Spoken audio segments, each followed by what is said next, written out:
All right, afternoon, guys. Just want to kind of do a quick rundown of my testing with the Dagger.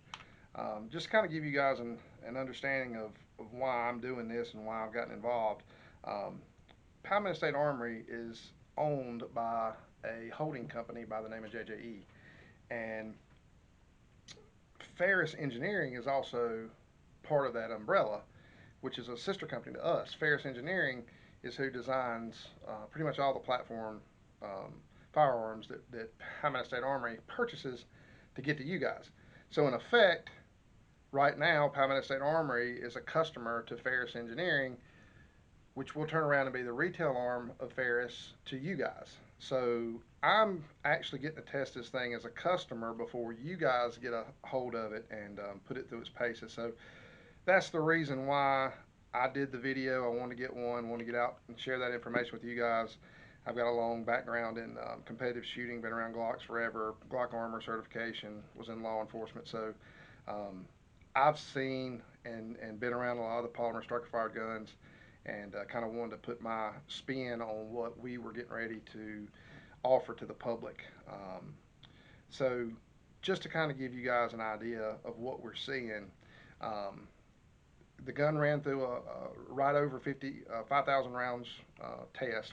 I personally shot our pretty much top sellers, which was Fiocchi's, S&B, Winchester White Box, and Blazer. I kind of pulled a list of data to see what the common calibers were that we were selling and what the common manufacturers are that you guys are buying, so that when I tested this gun, it'd be more along of a true test as to what you guys are going to see when you get it. That's what you're going to buy. You're going to buy off the shelf Plinking ammo. You're going to go out and do work with it that way. So I want to get as close to you guys as I possibly could, with the exception of some of the testing that I went through. The first 3,000 rounds was pretty much mag dumps. I wanted to try to beat it up as much as possible. I've not cleaned it. It's exactly the way Dusty sent it to me, with the exception of a couple of parts. I want to go through that. So when I received the pistol, um, at that point it was considered to be pre-production. We were pretty much ready to go solid into production. The engineering group was going through and testing for longevity. They were just pretty much pounding on it to see when parts fail, that kind of thing. So my testing was going to be more of aftermarket parts compatibility and how what I would do if I was going to use it as a competitive shooter, and as somebody who would potentially carry this as a everyday piece. So I went through it and started testing. And about a week after I received it, I got a call and Dusty said he had found some issues with some of the trigger components, and pretty much it was causing um, the trigger pull to get heavy after a couple thousand rounds. So he sent me some components to replace. I kept those components, but I went ahead and tested it the way it was because I wanted to see what that failure mode was. I wanted to see at what point it happened and what it looked like, what it felt like. So if this happens again, I would be able to intelligently speak to customers. So I know you guys are going to tag me. I'm on Facebook a lot. Um, I wanted to be able to see what it was. I knew that there was an issue. I knew that there was going to be a problem. I just wanted to see for myself what that problem was and where it occurred. It occurred around 1,500 rounds, just like he had said. I went back, I replaced the parts. It's pretty much just the fire control group components, the striker spring, trigger spring, and the disconnector. So we replaced those, got those out of the way, got it to where it is. I restarted test. I was only going to do about 2,000 rounds because I knew they were doing a lot. They put tens of thousands of rounds through theirs at this point, testing to get to where the gun is. I just want to do a quick couple thousand rounds um, to see where I could go with it. So when I put aftermarket components in, I had some kind of baseline that the gun was broken in, everything was good to go. When that occurred, I decided to go back and do the next couple thousand rounds. I added a little bit to it just to play around and see where I could go. I'll add a 100 round mag dump test I did at the end of the 50 caliber ammo box that I had. The gun was pretty hot. I got some videos of it smoking and that kind of thing. I mean, it was legitimately, it was so hot at one point I couldn't get my kind of burn myself a little bit. I wanted to take it up there and beat on it enough to see what the gun was going to react. It went perfect. Um, I couldn't be more happy with this gun, especially considering the price point it's going to be. All right, so that said, let's kind of look at this thing and see where we're at. Again, I haven't cleaned it. It's first time. Don't want to get my nice new tablecloth dirty. So I'm going to shamelessly tag Cirrus. They're the guys who do a lot of our custom series mats and whatnot. Great company, locally owned, or United States owned and operated. Can't thank them enough for getting things like this to us to use. All right, so we know it's clear. I cleared it off camera. Let's go ahead and take the thread protector off. Take it down.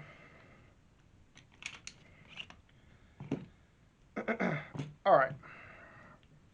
So as you can see, we've got a captured spring. Now, let me go into this. Your production model, this will be corrected. I used a little bit different spring than the factory spring. You know, don't hold this to something that's going to be a production. This will be captured. It will be much like this. I just changed the spring rate because I'm used to changing the spring rate. That's what I do. The gun run the first time with the captured spring. It will be stainless steel. It will have the captured screw head. No problem whatsoever. So let me get that out of the way. Just want to point that out before it comes out that it's not going to be a captured guide rod. It's going to be a stainless steel captured guide rod with the cap. The spring that I'm using is a little bit different. It had a different diameter. That's all been addressed. We'll be good to go. So let's put that out of the way. All right, wear. It's pretty average as to what you would consider a gun that just went through a 4,500, 5,000 round test. Um, it's not too dirty. I mean, it's obviously some of the ammo that we're using. I know Winchester White Box is notorious for being uh, a little dingy when you shoot it. It ran really good. Didn't have any issues. I had no stovepipes. I had a couple of little issues early on with some magazines. I found out that I had some older magazines. Dusty and I talked through it. We're good to go. Didn't have any more issues after this second leg of the test. Um, I use. I've mostly transitioned to PCC. Blowbacks are pretty hard on Glock magazines. I was using the Glock magazines that I test with in my PCC, and just came to a conclusion that that I had lost that bowed a little bit. So no concern there. After I moved on, got some new magazines, was good to go. Funny thing, I've never had this happen before, which I've never got a gun that hot that quickly. Um, these sights are really good. I got so hot, if you can tell in the picture, I actually bowed the fiber optic rod right there, and it came out some of the in the last round of the test. And I put it back in there. You just kind of melt each end and put a bulb on it, and it sticks. But that was one of the first for me, and I've shot a lot in testing and whatnot. Um, from a wear perspective, you got a little wear right here on the inside of the slide, if you can kind of see. Um, I'm not overly concerned with it. I know Dusty's working with a couple of different options on his slide finishing. Um, there is a change that's going to come right before we go into production with a harder finish. So I'm not really concerned about that. I wouldn't be concerned about it anyway. I mean, that's 5,000 rounds the hard way. Um, I just that doesn't bother me at all. What I do want to point out is metal. There's no metal deformities here anywhere. There's nothing. All the edges are still clean. They're all sharp. Everything's clean here. Um, breech face, really good. You see that? I mean, the extractor claw, solid. Um, everything looks really good so far. Just kind of going through this and seeing what I'm seeing. Again, this is the first time. It's kind of scary. It's the first time I opened it up since I tested it. You can tell I'm starting to get dirty, but I want to do it on camera just so you guys didn't think I was trying to josh with you. Barrel, it's been shot. There's no doubt about it. You see a little hood wear. It's pretty common on these firearms. Um, we don't see any edge deformities. The ramp looks really good. Um, if I had a rag, I'd clean it up a little bit better. Ramp looks really good, really clean. Um, this finish is pretty good to clean up really well too. I've been pretty impressed with it. Um, you do see your normal wear pattern here. So I'm really the finish stuff is it's very important. I get it. Because this is a pre-production model, I know that he's going his nitride options are a little bit different than what's going into production. So I'm not concerned about it at all. I'm really looking for things that would cause the gun to malfunction, become inaccurate. The gun was very accurate. I was doing some US PSA style stages the first round, had no issues whatsoever. Pretty much all A zone hits, had a couple C's, but that was my fault because I was going too fast for conditions, if you will. So yeah, I mean it's holding up very well. Um, all the edges are still clean. From a barrel perspective, let's see if I can. I've really done this on camera before from an inspection perspective, but let's see. Um, Rifling.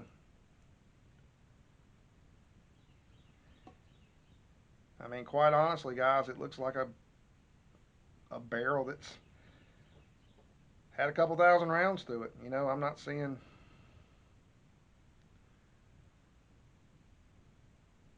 seeing anything of any concern really. Um, Man, the rifling looks clean. Edges are still, really sharp, which I expect that these should last a whole lot longer. These are forged barrels, so yeah. I mean, I don't know if you guys can see that, but for a barrel that just was smoked, it's she's pretty impressive. So again, I don't see anything there. Um,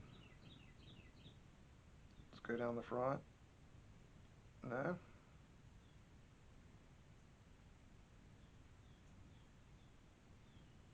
still looks really good. All right, I'm impressed with that. It's fine. No issues there whatsoever. Cool. Barrel's good. One thing I want to point out, it has nothing to do with this gun, it's every gun in general that has a suppressor ready barrel. I don't know as an industry what we can do to be better, but man, this is annoying every time you shoot or whatever. It's not, and this is not part of this gun, but I'm just kind of going on a little tangent here. This about halfway through 300 or 400 rounds, you start seeing this thing backing off, and while I never lost it, you don't want to put blue Loctite on it because it's hard to come off. You don't want to certainly don't want to put red on it, but geez, I wish we could come together as an industry and figure out a way to make these things not be so loose. All right, so there's that. Um, Internal components, as you can see,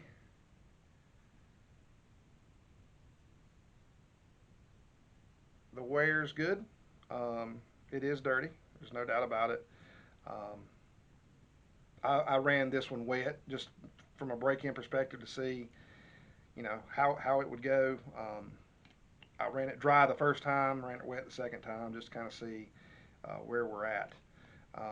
I did note an issue with one particular magazine that Rusty's working on. It was an M2. I've got probably 15 different magazines that I played with just to kind of see what compatibility was. The ETS, the Magpul, OEM, all those work great. M2 had some issues. Dusty had it nailed as soon as I mentioned it to them. They'd already started working on it. My understanding is I've got a fix coming, so that's not a concern. I just wanted to point out that was one of the things we found. Um, a request that I made when I first noticed this was the roll pin in the back for the trigger housing. Um, we opted in for basically a steel pin here. As you know, some of your other polymer striker fired platforms have plastic pins that you can push out. If you were to pull out your toolkit, you'd be able to just kind of grab a punch and press it, and it would come out. And it exposes your trigger housing. This is a little different, a little stronger. So, you know, mixed reviews on it. It works good. There's no problems with it. I've already had it out once. You can see I've painted a little plastic there, but there's no issue with it. I just personally, I take my gun down a lot all the way to the trigger component and flush the frame out. So it's just going to be a little different change. Normally you'd be able to press that pin out and push it through. This one you're going to have to apply a little pressure um, with a hammer to knock it out. Um, Verdict's still out. It's not good or bad. It's just something I wanted to point out. You know, when you receive it, it's going to be a little different for you. Um, but let me go back. I want to kind of show you. I've got another video. Let's grab standard recoil spring. We'll leave that off for a second because I've already got on my soapbox about it. All right, let's put it back together really quick. All right, just to give you an idea of the stock trigger pull. I'm using my antiquated trigger pull gauge, but I trust it with my life. 5 pounds. It's I can do this 1,000 times, and it's 5 pounds. They did a really good job getting it exactly on 5 pounds. I did it over and over and over just to make sure you guys were getting correct information. It's 5 pounds every time. Period. That's the way that trigger works. This is from the first day that I picked it up until right now. Even with the new components, it's been 5 pounds. So um, no problems there whatsoever. I'm not a 5 pound trigger guy, but that's a factory trigger pull for most guns. It's acceptable, and you don't want it to be excessively heavy. You don't want to be excessively light if you're a new shooter. So I think it's a perfect blend of the middle of what you'd consider a production gun to be, just personally. Um, Now the reset. I had a guy asking about that the other day. It is a hinge trigger. It's smooth though. There's no very little wall. If you can notice that take up,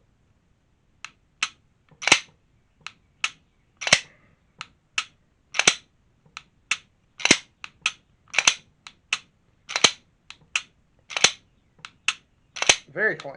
Um, really impressed with the stock trigger. Now I can't leave well enough alone. I don't like factory firearms. It's just it bores me. As a competitive shooter, we got to break everything. So one of the things that I'm going to go to, this is my favorite. One of the things you'll see in the next video, Ultimate Adjustable Trigger from Lone Wolf. I purchased this. It wasn't something they sent to me. That's my personal favorite Glock trigger, and I'll use their adjustable trigger housing. But just kind of wanted to bring that up. The trigger pull from a factory perspective, very good. Takes down easy. Good to go there. We've already noted the wear. That's all solid. First thing, look inside. Grab our custom series punch set. Pull it down.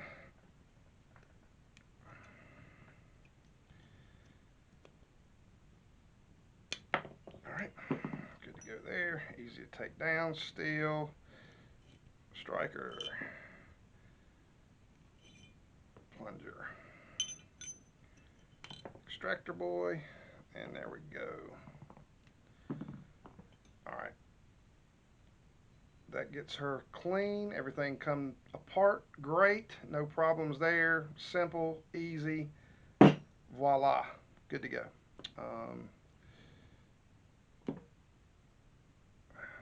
All these components look really good.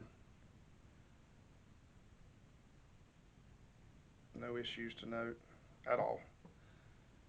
Striker looks good. What I'm looking for here, one of the issues that we had, the cups were deforming a little bit and protruding over the striker there. Solid. No issues whatsoever. Um, Everything looks good. There's no peening on the striker. Everything's, I mean, that's, I know 5,000 is not a ton of rounds. I know they got a lot more on them down there, but for me, your average shooter, um, that's going to be about their life expectancy. 5 to 8,000 rounds as far as they're going to shoot, not the life expectancy of the gun, but what your average shooter is going to shoot. Um, I hate to be that way, but that's industry knowledge. Not everybody shoots the way of course, the way we shoot, your competitors will get 20, 50, 30, 50, 60,000 rounds a year through one, which these will go to a couple of guys that's going to run them, myself included. So it's kind of like race development. So you can see the bearing looks real good. Plunger, everything's good there. Um, Everything's nice and smooth, just like it should be. Of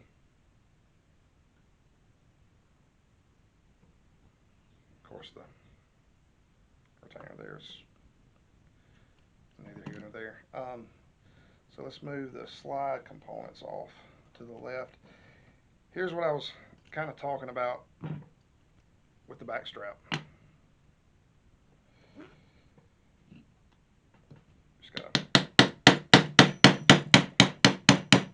pop him out. A little different than you'd normally do it. Shoot.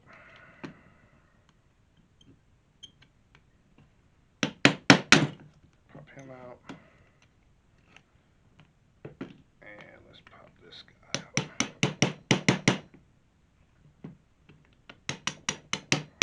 out. This poor old wheeler block. They need to get a plug just for having a piece of plastic I hadn't destroyed yet. Alright, pins are out. You'll notice one of the cool things there, he designed same pins, so if you only have to worry about one pin. If something was to happen, you don't have to guess sizes and that kind of thing. So let's continue seeing what we have here. There's the block. Okay, trigger housing and slide stop.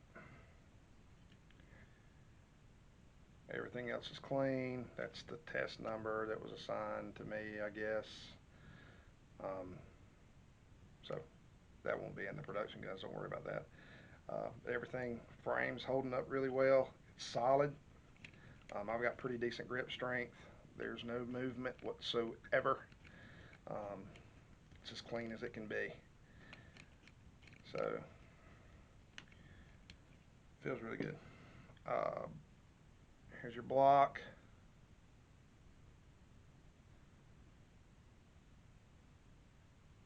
Nope, it's clean. No galling, no issues. There's nothing there. You can see some wear on the upper side and on the under side. It's finish wear. There's no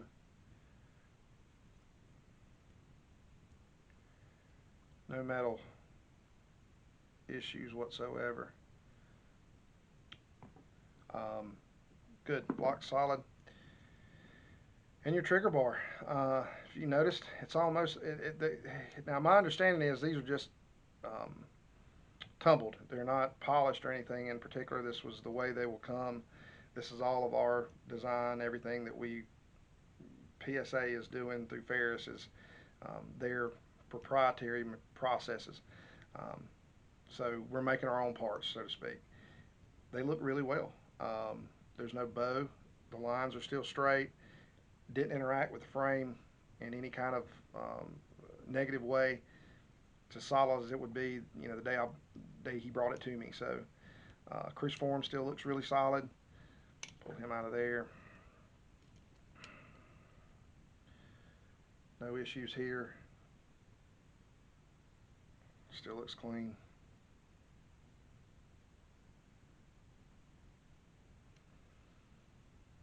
Sometimes you'll get some deformity here just from rubbing. You'll see kind of a little bit of a leading edge, a little bit there, but not much. Not to be concerned with. So that looks good. Trigger housing looks good. Disconnect looks good. Ejector looks good. The bend's still solid.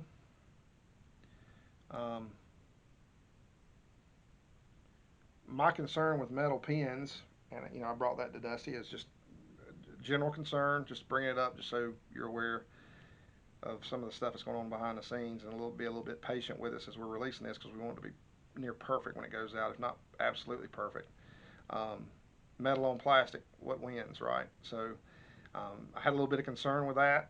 Um, the tolerance inside the housing is solid enough. What my major concern with, put it in right, dummy. Okay, so my major concern was if there's some free play here and free play here, when you have metal on plastic, what happens with a premature wear situation? Um, he's actually, if you can tell what I'm doing, trying to move that in that cavity, um, it's near perfect. So I think my concern wasn't really valid. I, again, but I want to bring it up because it's going to be different. You're going to see that, and people's going to go, "Oh, that's not normal. It's not something we normally see." So I want to bring it up again. I don't think it's a concern at this point. The tolerance is there so much that I don't think we're going to have a wear situation like I was previously concerned with. So especially seeing that hole. I mean, it's not oblong. There's no egg. There's nothing. So um, I think this thing could go another 5,000 rounds, and I would just be dumb for even bringing it up. So um, everything I see so far right now, I would, if this was a service weapon and I was carrying it for duty, I would put it up exactly like it is right now, and just carry it again and go out and shoot it, test it, or practice with it, train with it, do whatever I needed to do. But as of right now, at this stage in this firearms um, um, lifespan, with it being at the 5K mark, I don't see anything that I need to change, adjust, move, or replace.